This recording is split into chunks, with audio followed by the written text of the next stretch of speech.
ముందుగా శ్రీవాణి టికెట్స్ అంటే ఏంటంటే శ్రీ వెంకటేశ్వర ఆలయ నిర్మాణ ట్రస్ట్. శ్రీవాణి అంటే ఏమిటిది అంటే కనుక టీటీడీ వాళ్ళు చాలా చోట్ల ఆలయాలు నిర్మిస్తుంటారు కదండి. సో ఈ ఆలయాల నిర్మాణ నిమిత్తం మీరు కనుక 10,000 రూపాయలు డొనేషన్ చేస్తే మిమ్మల్ని అభినందిస్తూ స్వామివారి దర్శనం మొదగడప నుంచి మీకు కల్పిస్తారనమాట. సో ఇది 10,000 రూపాయలు. దగ్గరికి వెళ్ళి చూస్తారు, ఇటువంటి బ్రేక్ దర్శనం టికెట్ తీసుకోవాలి, అదొక 500 రూపాయలు.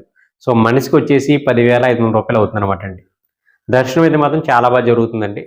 స్వామివారిని మొదగడప వరకు వెళ్ళి మీరు చూడొచ్చు అనమాట. శ్రీవాణి టికెట్స్ గురించి మార్పులు ఏం చేశారు అంటే కనుక శ్రీవాణి టికెట్స్ మనకు 2 రకాలుగా రిలీజ్ చేస్తున్నారండి. ఒకటి ఆన్లైన్లో, 2 ఆఫ్లైన్లో. మనకు ఆఫ్లైన్లో కొండ పైన అన్నమయ్య భవన్ దగ్గర, అదేవిధంగా ఎయిర్పోర్ట్లో రేణిగుంట ఎయిర్పోర్ట్లో టికెట్స్ ఇస్తున్నారండి.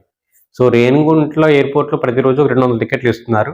దానికి సంబంధించి ఎటువంటి మార్పు లేదండి, అంతా ఓకే, బాగానే ఉంది. ఇప్పుడు మార్పు ఎక్కడ చేశారు అంటే కనుక కొండపైన అన్నమయ్య భవన్లో టికెట్స్ని కూడా మనం ఆన్లైన్లో రిలీజ్ చేసేద్దాం. ఆన్లైన్లో ఎప్పుడంటే ఉదయం 9 గంటలకు రిలీజ్ చేద్దాం. సో అక్కడ ఉన్న వాళ్ళు ఆన్లైన్లో బుక్ చేసుకుంటారు. సో దర్శనం సేమ్ 4 గంటలకు ఇస్తారనమాట అండి.